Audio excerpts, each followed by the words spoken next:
मौसम जो है वो दिक्कतें लाता है। दिक्कत उन मरीजों को भी हो गई थी जो जयपुर में सवाई मानसिंह अस्पताल के ट्रॉमा सेंटर के आईसीयू वार्ड में एडमिट थे। एक पल तक सब कुछ ठीक था, लेकिन अचानक चिंगारी भड़की, वार्ड में आग लग गई। उसी दौरान वार्ड में 10 से ज्यादा मरीज जो मौजूद थे वो अफरा तफरी में फंस गए। अब जो खबर आई है वो परेशान करने वाली है, क्योंकि 6 मरीज इस हादसे में मारे गए। परिजनों का यह आरोप है कि अस्पताल प्रशासन ने हादसे से निपटने में लापरवाही दिखाई। खुद सीएम भजन लाल शर्मा ने अस्पताल का दौरा किया, कार्रवाई का भरोसा दिया, लेकिन सवाल वही कि जिम्मेदार कौन है। इस मामले में सरकार ने एक्शन लिया है, लेकिन सवाई मानसिंह अस्पताल के सुपरिटेंडेंट डॉक्टर सुशील भाटी, डॉक्टर अनुराग धाकड़ को पद से हटाया भी गया है। एग्जीक्यूटिव इंजीनियर सस्पेंड किया गया है। राजस्थान सरकार ने उस एसके इलेक्ट्रिक नामी कंपनी के खिलाफ एफआईआर भी दर्ज करने की तैयारी की है, जिस पर अस्पताल में फायर सेफ्टी की जिम्मेदारी है। लेकिन फिर भी सवाल बड़ा वही है कि क्या इससे वो लोग वापस आ जाएंगे, और कैसे एक बड़े अस्पताल में 6 लोग लापरवाही की भेंट चढ़ जाते हैं।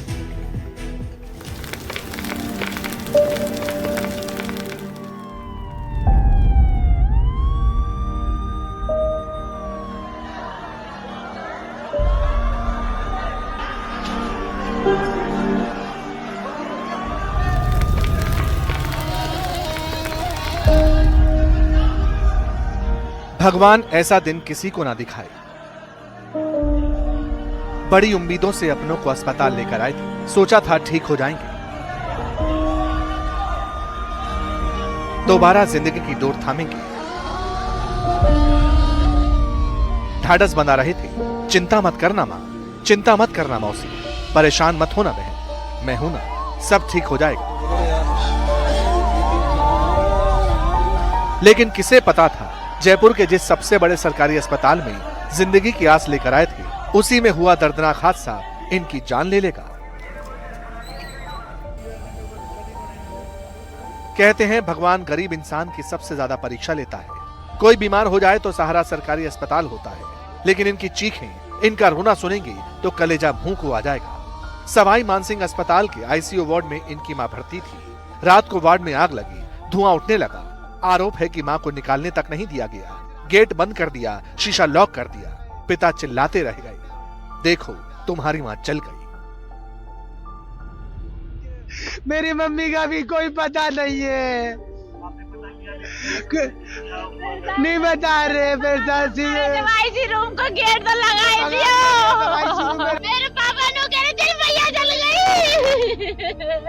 आईसी रूम में आग लगी, मेरे पापा बोले मैं यहाँ से बैठा और मेरे को दूसरा का जानते नहीं थे। आईसी रूम में अभी कहीं कोई पता नहीं पड़ा। अभी कोई पता नहीं है मेरी मम्मी का।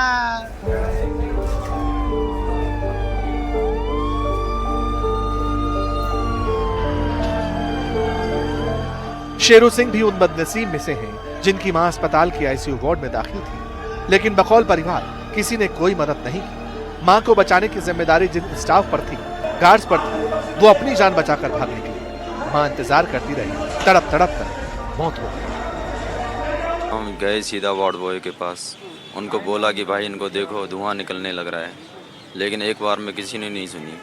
जो लाइटों की प्लास्टिक थी वो पिघलती हुई नीचे गिर रही थी। हमने खुद अपनी आंखों से देखा था। जब ज़्यादा धुआं हो गया तो सारे जने बाहर आ गए। उससे पहले तो नर्सिंग स्टाफ ही भाग गया था वहाँ से। फिर हम 1.5 घंटे बाद अंदर गए, पता नहीं कैसे गए अंदर, मास्क वास्क गीला करके अंदर तक गए तो मम्मी हमारे बेड पर थी 2 नंबर पर। हमने ज़बरदस्ती उस बेड को खींचा, नीचे लाया गया 1 नंबर वार्ड में, तो हमको बाहर निकाला गया कि आप अंदर नहीं आ सकते। हमको कुछ भी नहीं दिखाया कि तुम्हारे मम्मी के साथ क्या हो रहा है क्या नहीं हो रहा। अंदर ट्रीटमेंट चल रहा था, पता ही नहीं है, पहले ही वो ख़त्म हो गई थी अंदर। कोई बोल रहा है मेरी मम्मी ऐसे ऐसे सांसें ले रही थी और धुआं ही धुआं, चारों तरफ आग फैली पड़ी थी। जो अस्पताल सवालों के घेरे में है वो जयपुर का सबसे बड़ा सरकारी अस्पताल है। पीड़ितों का आरोप है कि 1.5 घंटे तक मरीज आईसीयू वार्ड में तड़पते रहे। उन्हें अटेंड करने वाला कोई नहीं था, किसी ने अंदर जाने नहीं दिया। जब गए तब तक देर हो चुकी थी। मां के नाम पर सिर्फ ये तस्वीरें रह गई। अगर वो फायर होता तो हम ही लेके खुद ही कर देते। फायर अलार्म नहीं बजा? नहीं मैम, नहीं, कुछ नहीं। और फायर ब्रिगेड कितने देर में पहुंची? किस तरह से आपने देखा फायर ब्रिगेड ने क्या कुछ किया? मैम वो 1.5-2 घंटे में पहुंची है मैम।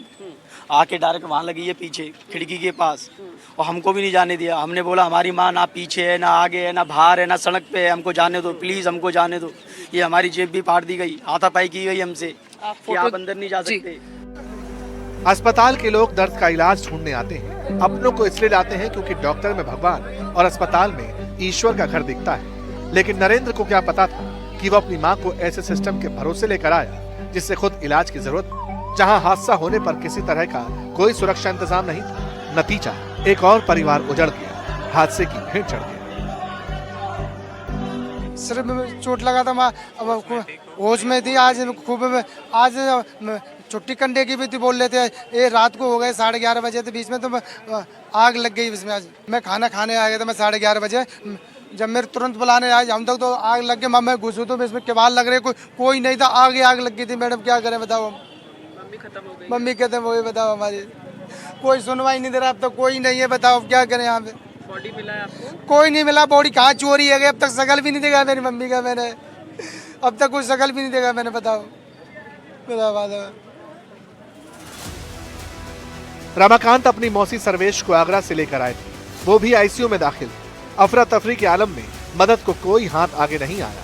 आंखें नर्स और अस्पताल के स्टाफ को तलाशती रहीं। आखिर में खुद आग के बीच से परिजन को उठाया, बेडशीट में लपेटकर नीचे की तरफ लाया, लेकिन शायद तब तक देर हो चुकी थी। वहाँ पे मैडम थी और वो और भी लोग थे कई स्टाफ। मैंने बोला कि रुको 5 मिनट तो रुको, 5 मिनट तो रुको। 5 मिनट रुका, आधे घंटा हो गया, आधे घंटे से ज़्यादा हो गया, कोई सुनवाई नहीं की हमारी। घुटन वहाँ से धुआं से लेके गया था मैं, घुटन हो रही थी, धुआं अंदर चला गया, वो थोड़ी देर घुटती रही बाकी बार। इस बीच अस्पताल के डॉक्टर का बयान भी सामने आया, जो उस वक्त ड्यूटी पर मौजूद थे। उनका कहना है कि आग लगने के फौरन बाद एक्टिव हो गए, गार्ड्स ने मदद की, अस्पताल स्टाफ मौजूद था, उन्होंने ही लोगों को बाहर निकाला। लेकिन परिजनों का इल्जाम है कि अस्पताल में किसी ने मदद नहीं की, स्टाफ भाग निकला, नर्स नदारत थी। हमारा जो ट्रॉमा आईसीयू है सेकंड फ्लोर पर, उसमें प्रथम दृष्टया शॉर्ट सर्किट की वजह से उसमें आग लगी। आग एकदम से स्पार्किंग हुई, उसका एकदम से धुआं उसमें उठने लगा। तो उसमें हमारे एट ए टाइम 11 पेशेंट रहते हैं, 11 बेड हैं। उसके बगल में दूसरा आईसीयू है, उसमें 13 पेशेंट रहते हैं। तो जैसे ही आग लगी तो वो जो पेशेंट्स हैं उनको रेस्क्यू करने के लिए हम लोग कोशिश करने लगे, लेकिन वो इतनी तेजी से फैल गई टॉक्सिक गैसेस की हम लोगों को एंटर होना मुश्किल रहा। तो मेरी जो यहाँ ट्रॉमा सेंटर की जो हमारी टीम है और जो ग्राउंड स्टाफ है हमारे पास, वार्ड बॉय, नर्सिंग ऑफिसर्स, हम सब लोगों ने प्रयास किया। वहीं पर जो अग्निशमन का लगा हुआ उससे हमने वो किया। इस बीच में हमने तो इमीडिएटली फायर ब्रिगेड को भी सूचना दे दी थी। सारे के सारे पूरे गार्ड नीचे सब उतर गए थे, अपने अपने मरीजों को खुद लेके गए। किसी ने एक भी सारा नहीं लगवाया, नहीं तो पुलिस वालों ने कितना सारे बाहर रहे और अंदर अपने अपने मरीजों को लेने भी नहीं आने दिया था उन्होंने दिक्कत।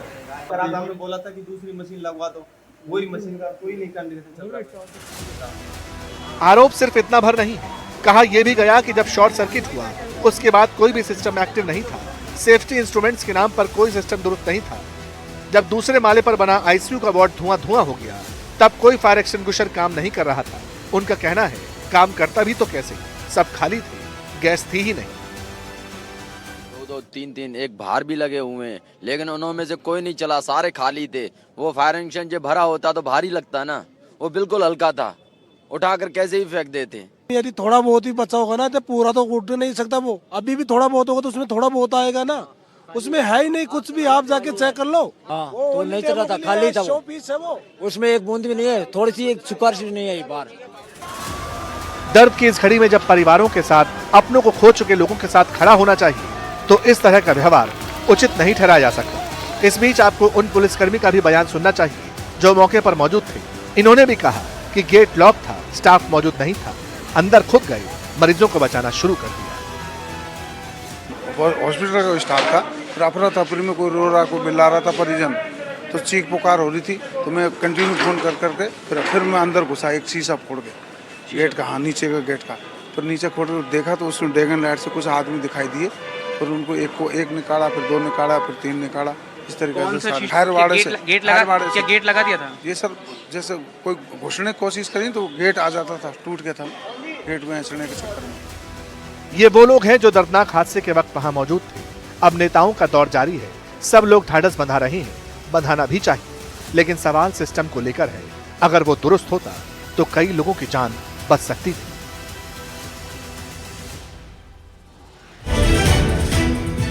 अब इस हादसे को लेकर कई सारे सवाल खड़े हो रहे हैं और इन सवालों को भी समझना जरूरी है। लोगों का यह आरोप है कि आग को बुझाने वाले यंत्र यानी फायर सिस्टम जो है वो ठीक तरीके से काम नहीं कर रहे थे। सवाल यह है कि हादसों के बाद हम क्यों जगते, हादसों के बाद ही जांच क्यों होती है? समय रहते अगर जांच बार बार की जाए तो ऐसे हादसे शायद ना हो। सवाल यह भी कि इस सिस्टम को लेकर प्रशासन या निगम की तरफ से जब एनओसी दिया जाता है जबकि इक्विपमेंट काम नहीं कर रहे तो एनओसी कैसे मिल जाती है?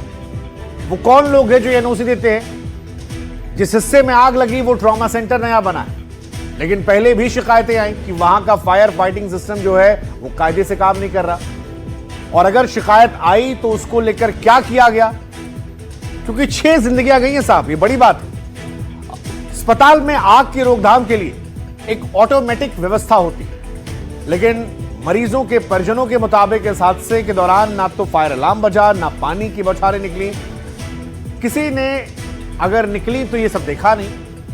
लोग ये भी कह रहे हैं कि अस्पताल में आग लगने के 1 से 1.5 घंटे बाद दमकल गाड़ियां पहुंची। अब सवाल ये है कि एक जो व्यवस्था थी वो चल नहीं रही थी, दूसरी इतनी देर से पहुंची, और तीसरी अस्पताल प्रशासन कर क्या रहा था?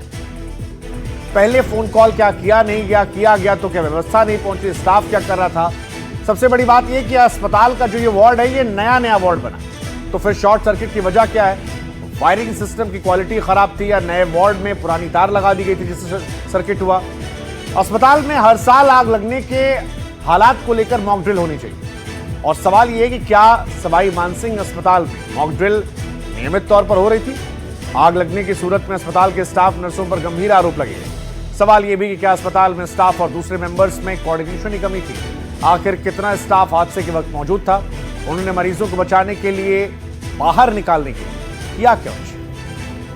इन तमाम सवालों को जब एनडीटीवी इंडिया ने जोर शोर से उठाया तब एक्शन तो ले लिया गया, अधिकारी हटा दिए गए, नेताओं की सियासत जारी है, लेकिन सवाल अभी बरकरार है कि साहब जो एक्शन बाद में लिया जाता है, अगर ये तत्परता दिखाई जाए, पहली बार शिकायत आने पर इसको लेकर कार्रवाई की जाए, तो हर बार जो वो सॉरी कहना पड़ता है, हर बार जो वो हादसों में लोगों को जान गंवाना पड़ता है, वो ना गंवाना पड़े। और ये सवाल बड़ा महत्वपूर्ण है क्योंकि ये पहली घटना नहीं है और शायद आखिरी भी नहीं होगी। देखिए पेशी। मेरी मम्मी का भी कोई पता नहीं है।